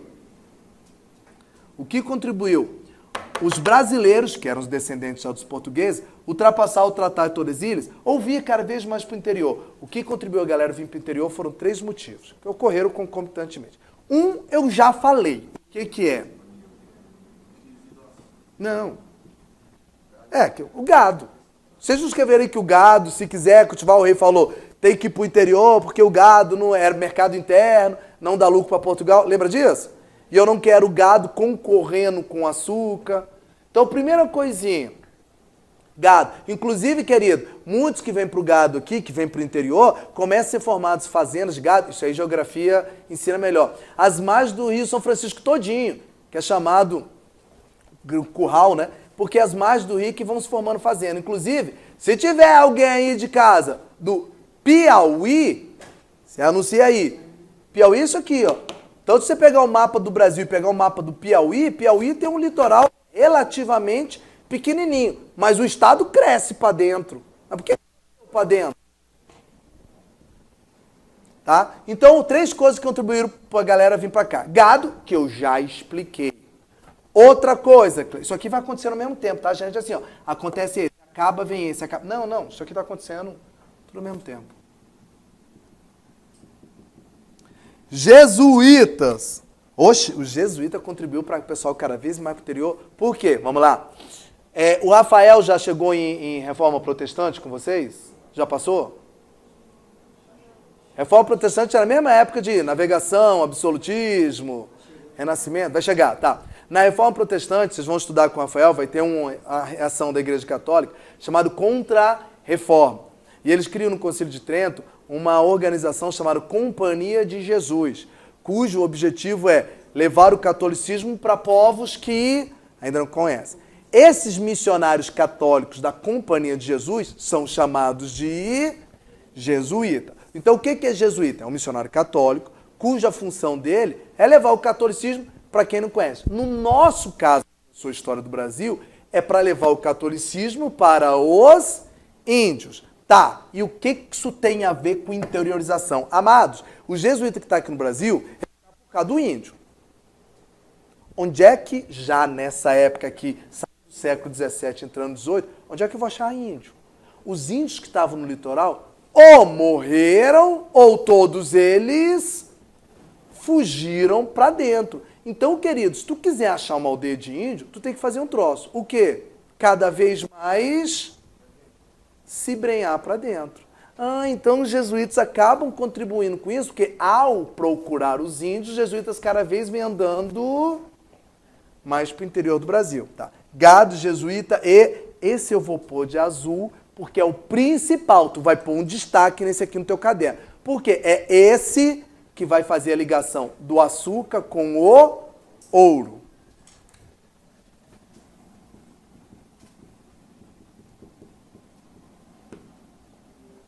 Bandeiras. Clécio, não sei o que são bandeiras. Então vamos lá. Bandeiras, querido, são expedições que vão para o interior do Brasil em busca de algo. Calma aí, Clécio. Algo é muito vago. Eu sei, calma, eu vou especificar. Bandeiras são homens que vão se embrenhar para dentro do país em busca de alguma coisa que dê valor. Só um parênteses, caso apareça na sua prova, as bandeiras elas podem ser chamadas também de entradas. É a mesma coisa? Quase. Só tem uma diferençazinha, tá? Entradas são expedições que vão para o interior do Brasil em busca de algo, só que entradas são feitas por membros do Estado, do governo, enquanto que bandeiras são feitas por particulares. Então, das duas, a que acontece em bem maior número são as bandeiras. Lembro que eu falei, o Estado português não tem dinheiro e não está disposto a gastar dinheiro. Então, tudo que acontece no Brasil, o que o Estado português estimula? Ser feito por particulares. Lembra os donatários, lembra o povoamento. Então, vamos para dentro do Brasil. Pega os membros do governo para fazer. Não, gente, já tem gente particular fazendo isso, montando expedição, deixa eles irem. Então, as bandeiras ocorrem muito mais. Por isso que, geralmente, em prova, e até mesmo em livro, você quase não escuta falar de entradas. Você escuta falar sempre de bandeiras, porque foi no número bem maior. Tá, Clécio, mas você disse que vão para o interior do Brasil, um grupo de homens particulares, de um fazendeiro, qualquer coisa, vai para dentro do Brasil em busca de algo. Em busca de quê? Então vamos lá. Tem 3 tipos de bandeira. Tem uma bandeira chamada bandeira de apresamento. Não sei o que é isso, Clécio. Bandeira de apresamento são bandeiras que vão para o interior do Brasil em busca de índio. Para quê? Para utilizá-los na mão de obra esporádica no lugar de alguns negros. Vou dar uma dica. É só uma dica, tá? Da metade do século XVII para frente, o açúcar não começa a entrar em crise? Se o açúcar começa a entrar em crise, quer dizer que os senhores de engenho aqui no Brasil começam a ficar com menos dinheiro. E eles usam mão de obra escrava. E como é que eles conseguem negro mesmo, hein? Eles têm que comprar, e além de pagar o imposto. Então, alguns engenhos começam a tentar um plano B. O que é o plano B, já que negro está muito caro? Pega índio. Não, Clécio, não pode não, porque você falou que índio, além de ser pecado, lembra disso? Ainda tem um lance que é proibido, salvo em caso de guerra justa, que o índio te atraca. Sim, querido, só que tem um troço que começa a prevalecer agora. O quê? Dinheiro. Eu estou ficando sem dinheiro. Então, muitos optam por pega um camarada, paga um grupo de pessoas armadas, vai lá dentro do mato ver se acha uma tribo indígena, querido. E claro que eu não vou substituir completamente os negros, mas traz um pouco desses índios só para juntar com os outros negros que eu já tenho. Inclusive tem uma sacanagem, viu? Que eu vou falar na aula de revolta. A gente tem uma aula que é só de revolta.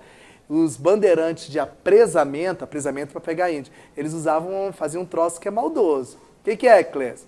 Eles vão lá para dentro pegar índio. Mas onde está o índio? Ah, cara, vai entrando para dentro do mato aí, vê se acha uma tribo. Tem um jeito mais fácil. Deu o bandeirante de apresamento, descobrir onde está o índio. Olha para o quadro. Já está escrito no quadro. Alguém arrisca? Segue os jesuítas. Onde os jesuítas estão indo, segue eles, porque os jesuítas estão indo atrás de índio. Só que os bandeirantes faziam malandragem. Deixa o jesuíta aí, fica seguindo, mas deixa eles ficarem alguns meses. E vai alguns meses depois. Vê se vocês entendem. Porque o bandeirante, eu dou preferência de ir numa aldeia indígena, onde o jesuíta já passou. Por quê? Olha o que eu vou fazer, o gesto com a mão. Porque lá o índio já está mais civilizado. Entenderam? O índio já foi catequizado. Significa que o índio está mais dócil. Significa que é mais fácil pegar. Pô, Clécio, mas quem vai ficar revoltado com isso? Os jesuítas. Vai ter até uma confusão entre jesuítas e bandeirantes que eu vou falar depois. Relaxa. Porque imagina, eu sou jesuíta, gastei 6 meses lá quebrando a cabeça para converter um índio ao catolicismo, para vir um cara escravizar o índio. E meu trabalho foi todo por água abaixo? Outro tipo de bandeira. Chama-se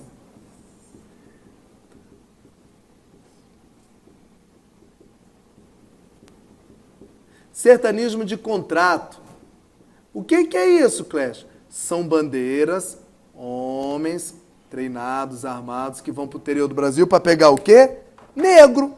Que negro, Clécio? Negro a gente pega na África. Você já falou, eu estou sem dinheiro para comprar negro na África. E daí? Então fica sem negro, pega o índio. Ah, o índio está difícil de achar, tem a questão do pecado, tem a questão de proibição. Como assim pegar negros?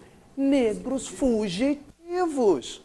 Ah, então peraí. Ao longo do açúcar todinho, eu não falei isso, e agora é um momento bom, ao longo do período do açúcar todinho, vários negros ofereceram resistência à escravidão. Óbvio que o negro não vai ser escravo assim do nada. E como é que o negro oferecia resistência? De N formas, fugindo, matando o senhor de engenho, muitas vezes se suicidando, N formas. Mas muitos negros fugiam. E quando os negros fugiam de um engenho qualquer, ele foge para onde? Já sei, Clécio. Ele vai para o litoral para poder voltar para casa. A nado? Não, gente. Então o negro ele chegou aqui. Eu estou no engenho. Primeira coisa que você tem que pôr na tua cabeça se você é um negro escravo. Cheguei no Brasil. Para a África, eu não volto mais. Isso eu já rodei, já dancei. Eu estou aqui no engenho. Eu quero fugir desse engenho. Para onde você vai? Querido, vai para o interior do Brasil e se esconde lá. Então, no interior do Brasil, gente, vários negros fugitivos iam para o interior do Brasil e lá montavam espécies de aldeias de negro fugitivo. Isso tem até nome. Ah, os quilombos. Quilombo, então, é uma espécie de aldeia formada por negros fugitivos. E os sertanistas de contrato, então, agora eu posso falar, são homens armados pagos, que são pagos para ir atrás de quilombos, atrás de negros fugitivos. Eles têm que achar os quilombos para pegar esses negros e trazer de volta. É o que a gente chama do capitão do mato. O maior exemplo disso aqui é um sertanista de contrato chamado Domingos Jorge Velho. Porque esse Domingos Jorge Velho é um bandeirante, sertanista de contrato. Foi ele que descobriu o maior quilombo que teve no Brasil, que é o Quilombo dos Palmares. Ele que descobriu e conseguiu matar o Zumbi dos Palmares, líder dos quilombos. Inclusive, gente, só um parênteses, que o ouro não vai todo mesmo hoje, tem um episódio interessante que eles faziam. Eu sei que vocês vão achar horrível, mas é isso mesmo. Toda vez que um negro... Eu sou senhor de gente, tem uma fazenda cheia de negro. Eita, peguei um negro fazendo besteira qualquer, tentando fugir, sei lá. Aí eu vou dar uma punição. Como é que é o normal da punição, que vocês já viram tudo que é novela? Põe no tronco e dá chicotada. Sabe o que eles faziam? Pô, você vai ser condenado a 20 chicotadas. Pega o chicote, põe na mão de outro negro e fala, vai lá e bate. Ah, eu não vou bater não. Então vai você pro tronco também. Pô, Clécio, muito sacanagem. Por que você tá mandando um outro negro bater? Exatamente, gente, para ver se eu crio a desunião entre eles. E por que você está falando isso? Porque nessa de sertanismo de contrato, eles iam com os auxiliares, que são chamados capitães do mato. E aí a parte triste. Muitos capitães do mato, capitão do mato é um cara que sai a cavalo para pegar negros fugitivos.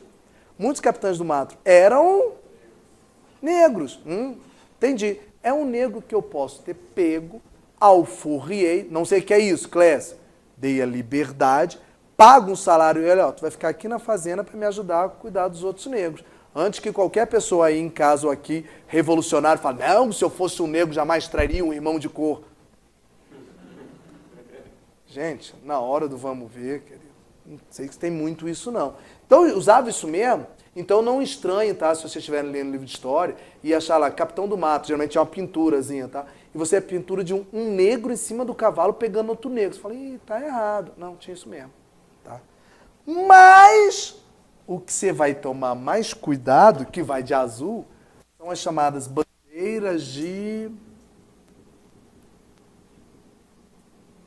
prospecção. Não sei o que é isso. São bandeiras formadas por homens particulares que vão no interior procurar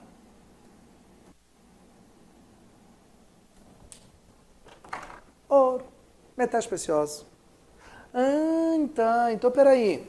Principalmente, Clécio, olha o que eu vou falar. As bandeiras já existiam ao longo do período de açúcar todo. Quando o açúcar entrou em crise, aí é que as bandeiras começaram a ficar em maior volume. Olha pro dedinho, olha pro meu dedinho. Quer seja para pegar índio porque eu não tenho dinheiro para comprar negro, quer seja para pegar os negros de volta porque eu não tenho dinheiro para comprar negro, quer seja para achar alguma coisa de valor, o açúcar já está... Aí vai ter de novo a pergunta, e por que não fizeram isso antes? Resposta, porque o açúcar estava dando dinheiro. Então não tem interesse de me embrenhar no meio do mato, porque o seu aqui eu estou ganhando rios de dinheiro. Mas o açúcar agora não está. Então vamos começar. E vão achar ouro no interior em grande quantidade? Vão. Vamos lá.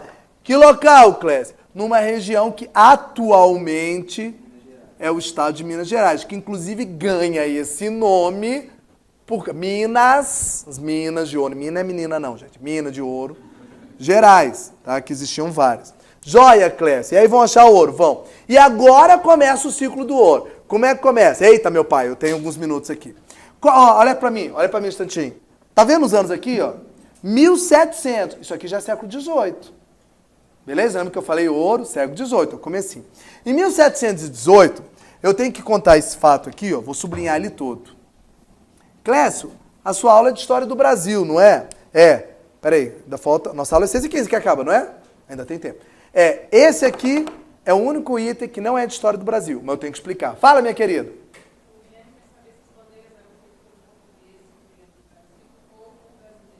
Guilherme, boa parte das bandeiras já é feito pelos próprios brasileiros que estão aqui, que eram descendentes do português. Você vai ter, Guilherme, mais portugueses vindo para cá, numa guerrinha que vai ter aqui que eu não vou explicar. Mas boa parte das bandeiras, Guilherme, tinha português também, mas boa parte são os próprios brasileiros que já estavam aqui, já tinha gerações, claro, de brasileiros.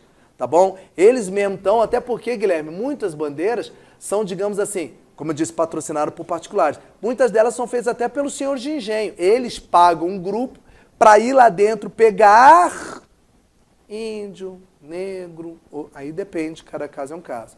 Tá bom, Guilherme? Boa parte é nosso mesmo. O que foi o Tratado de Mituim? Já vou escrever aqui do lado. Clécio, na da prova, eu não vou lembrar esse nome não, Mituim. Então lembra do outro nome. Tratado, quer ver, eu vou pôr o nome e você vai saber o que é. Tratado de Mituim, ele também é conhecido pelo nome de Tratado dos Panos e Vinhos. Ah, é a mesma coisa, eu falo Mituim ou pano e vinho, eu estou falando a mesma coisa. Tá, e por que eu tenho que saber o do nome? Porque eu não sei o que vai aparecer na tua prova, então tem que saber os dois. Feito em 1703. Tá, Clécio, já sei o nome, eu não sei o que é, então vamos lá. Tratado de Mituim, ou tratado, pessoal de casa, vira para cá, ó. Ou tratado entre panos e vinhos, foi um tratado feito entre Portugal e Inglaterra. Peraí, então isso aqui não tem Brasil no meio, é entre Portugal e Inglaterra. O que dizia este tratado? Olha o nome, panos e vinhos. Dizia isso aqui, Portugal, olha o que eu vou falar, hein? Portugal se comprometia a comprar pano, tecido, somente da Inglaterra. Então a Inglaterra está mandando para Portugal pano. E a Inglaterra se comprometia a comprar vinho somente de Portugal. Não entendi nada. Então vamos lá. Panos e vinhos é assim. Eu, Portugal, vendo vinho para você, Inglaterra, e você, Inglaterra, vende tecido, pano para mim. Então, vamos olhar do aspecto de Portugal. Eu só compro o tecido de você, Inglaterra, e você é obrigado a comprar vinho só de mim, tá? É só você lembrar, gente, para não trocar as coisas, tenta lembrar assim, ó, vinho do Porto, Portugal é muito bom em produzir vinho. Então, Portugal tem a função de vender vinho. E a Inglaterra, o Rafael vai chegar lá ainda, tá? Vai passar a Revolução Industrial, onde a Inglaterra desenvolve muito as indústrias têxteis, que é agora século XVIII. Então, a Inglaterra é tecido. Tá, tudo bem. Portugal se compromete a comprar pano só da Inglaterra, a Inglaterra se compromete a comprar vinho só de Portugal. O que é importante que você vai escrever no caderno é isso que eu vou pôr agora. O que eu falar é que você vai escrever, hein? Dificilmente na tua prova ele vai perguntar quem vendia quem para quê. Vai perguntar isso. Qual dos dois levava vantagem econômica? Inglaterra. Por quê a Inglaterra? Por causa que eles já estavam num processo de modernização. Por um motivo simples. A não ser quem for alcoólatra aqui na sala, gente, você precisa muito mais. É de tecido ou de vinho? Tecido. Então acontecia que a Inglaterra ela vende muito tecido, porque Portugal precisa, e ela compra pouco vinho. Olha da ótica de Portugal. Eu, Portugal, vendo pouco vinho, mas eu compro muito tecido. Então, peraí, Inglaterra tem um lucro grande, Portugal tem um lucro pequeno. Então, escreva esta frase aqui, só, e resume o Tratado de Mituim. O Tratado de Mituim foi um tratado onde, coloca essa frase, vocês vão precisar dela lá na frente, tá? Na aula de semana que vem. Foi um tratado onde Portugal adquiriu uma dívida com a Inglaterra. Não entendi, Clécio? Fala de novo. Através do Tratado de Mituim, que é o Tratado de Panos e Vinhos, e esse tratado fez com que Portugal, ao longo prazo, adquirisse uma dívida com a Inglaterra, porque a Inglaterra está ganhando muito dinheiro e Portugal pouco. Colocar a palavra dívida, eu vou precisar dessa dívida na aula que vem, tá? Clécio, tá, antes que alguém pergunte, quem foi o jumento do rei português que assinou esse tratado, se está na cara que Portugal vai se dar mal e Inglaterra vai se dar bem. Não é jumento, não. Agora eu vou falar o que eu disse na aula passada aqui do açúcar. Lembra a União Ibérica? Alguém lembra no caderno em que ano acabou a União Ibérica? Olha aí. 1640. É antes disso, óbvio. E eu não falei. Ou falei. Como é que acabou a União Ibérica? Como é que Portugal se livrou da Espanha? Portugal se livrou da Espanha lá em 1640 com a ajuda da Inglaterra. A Inglaterra ajudou Portugal. de graça? Não. Nada é feito de graça. Inglaterra ajudou Portugal a se libertar da Espanha, contando com um pagamento na frente. Cadê o pagamento? Tá aí. Ah, então Portugal foi, abre aspas, meio que forçada a fazer esse acordo para compensar a ajuda que a Inglaterra deu lá atrás. Em 1640 a Inglaterra ajudou, agora é a vez de Portugal. Pô, mas aí Portugal vai adquirir uma dívida com a Inglaterra. Vou só fazer um comentário que todo mundo já sabe, mas eu vou falar na aula que vem. Nós estamos começando um ciclo do quê mesmo, hein? Então deixa eu ver. Ouro do Brasil, Pacto Colonial. O ouro do Brasil tem que ir somente para onde? Portugal, que é a nossa metrópole. E Portugal tem o quê com a Inglaterra? Concluiu o resto da história? No final, eu vou falar aula que vem, mas vocês devem saber já. Você já sabe para onde vai parar o nosso ouro, né? Mas isso é outro assunto. Calma. Tá, e para que você está falando isso? Porque eu vou precisar dele lá na frente. Tá bom? Eu até vou dar a dica quando vocês passarem no concurso para oficial, vocês vão viajar para a Inglaterra, vocês vão ganhar dinheiro pra caramba. E lá na Inglaterra eu vou dar a dica do que vocês vão fazer em frente ao Palácio de Buckingham. Lá, calma. Mas não é agora não. 1708, dá tempo de falar isso aqui. Rolou uma baixaria no Brasil, chamada Guerra dos Emboabas. Que é isso, meu pai?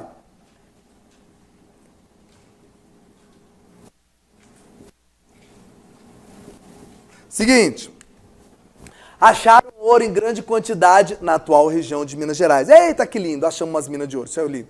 Só que quando acharam o ouro, a notícia espalhou. Não tinha WhatsApp, mas a notícia espalhou, óbvio. Veio gente de tudo que é parte do Brasil, gente inclusive de Portugal. E aí começou, gente, a ter gente demais para espaço de menos. E começou a rolar uma desavença entre os brasileiros. Olha o que eu vou falar, vou até escrever de azul. Entre os bandeirantes paulistas. Por que você fala bandeirantes paulistas? Porque a maior parte das bandeiras de prospecção que acharam ouro, elas saíram da província de onde? Da capitania, desculpa, de onde? São Paulo. Pausa e fala para mim. São Paulo antigamente era chamado de capitania de quê? São Vicente. São Vicente não era uma das capitanias que prosperou? Pernambuco e São Vicente. Qual das duas, Pernambuco e São Vicente, vocês acham que produzia mais açúcar? Não, Pernambuco, que a Holanda até foi. Então, quando deu a crise do açúcar, dos dois, quem se lascou primeiro? Pernambuco ou São Vicente? São Vicente, porque é o que tinha menos. Por isso que a maior parte das bandeiras vai sair exatamente de São Vicente, que é onde a situação está pior. Tá. Colou um quebra-pau entre os bandeirantes de São Vicente, que você já pode chamar bandeirante de São Paulo, que São Vicente vai virar São Paulo, ou bandeirantes paulistas, contra os portugueses que chegaram ali, que são chamados de emboabas. Emboabas na língua tupi significa estrangeiro. Então, emboabas são os portugueses. Então, a guerra dos emboabas é a guerra entre os brasileiros, bandeirantes paulistas, contra os portugueses emboabas. Qual é a briga? Ué, os bandeirantes estão falando, ó, português, boaba, você tem que sair daqui, porque quem achou essa região sou eu, bandeirante paulista. E os emboabas portugueses falam, não, você tem que sair daqui, porque isso aqui é colônia de Portugal. Então, isso aqui tudo é meu. Quem está com a razão? Não sei. Solução, quebra o pau. Ah, então foi briga mesmo. Entre os dois. Só antes de eu te responder. Então, Guerra dos Emboabas é uma briga entre os emboabas portugueses contra os bandeirantes paulistas pela disputa da região. Exploração do ouro. Quem me chamou? Tinha um agravante em relação ao que as bandeiras eram ocupadas? Sim, porque as bandeiras, ele está perguntando se tem um agravante o fato das bandeiras serem particulares. Porque como ela é privada, já existia... Pô, eu vou ter que estragar a surpresa, será Paulo que vem. Mas enfim, vou falar. Já existia uma lei lá no início, quando foi feito cana-de-açúcar. Quando foi feito cana-de-açúcar, hein? Que qualquer metal precioso achado no Brasil, você tinha que notificar o governo português, porque dava direito ao Portugal explorar. Isso já existia lá atrás. Isso nunca deu problema. Eu não falei porque o pessoal não estava achando ouro, estava com açúcar. Só que agora que achou ouro, essa lei entra em vigor. Inclusive, eu vou dar uma informação aqui, viu? Quem aqui mora em casa? Se tiver o pessoal aí em casa que mora em fazenda, casa. Se tu cavucar o teu solo, isso é hoje, tá na nossa Constituição, tá? Que vem lá dessa época. Se tu cavucar o teu solo, cavar um buraco, e achar petróleo, Caramba, tô milionário. Tu vai ganhar bastante dinheiro. Mas o petróleo não é teu não, tá? Por quê? O petróleo é do Estado, é da União. Você pagou só pela superfície. Todo o subsolo pertence ao governo, não é seu. Tá bom? Então, se tu cavar e achar petróleo, o petróleo não é teu, não. O petróleo é do Estado. Se tu estiver nos Estados Unidos, é teu. Mas voltando aqui. Rolou uma guerra entre os brasileiros, pelos portugueses, pela disputa da região. Quem ganhou? Gente, só tem 2 aqui pra vocês falarem. Claro, tinham mais força, tudo. Os portugueses ganharam. Os brasileiros foram expulsos daqui. Foram, inclusive, alguns para Goiás e Mato Grosso, onde acharam o ouro. Mas acharam o ouro em menor quantidade. E aí inicia-se a exploração do ouro. A aula vai terminar, então eu vou terminar com uma frase. Presta atenção. Olha lá no quadro que vocês vão anotar no caderno, Paulo vem continuar. Qual é o próximo item que eu escrever, que eu ia falar? Então olha para mim, a aula termina com essa frase. 3 ciclos econômicos, 2 já passei e 1 eu estou agora. Pau-Brasil. Como é que Portugal ganhava dinheiro com pau-Brasil? Resposta. Ele vinha aqui, pegava e levava embora. Cana-de-açúcar. Como é que Portugal ganhava dinheiro com a cana-de-açúcar? Ele vinha aqui, comprava, pagava, do senhor de engenho e revendia 10 vezes mais caro. Ouro. Como é que Portugal vai ganhar dinheiro com ouro? Então, peraí, vamos tentar fazer igual os outros. Vamos ver. Cana-de-açúcar, comprar e revender mais caro? Não dá. Então, igual o pau do Brasil. Vem aqui, pega e leva embora. Tá, mas e o cara que achou ouro? Vai deixar? Então, a principal... Eu só vou dar a resposta, mas vou explicar essa aula que vem. A principal forma de Portugal passar a mão no nosso ouro é entupir no Brasil de...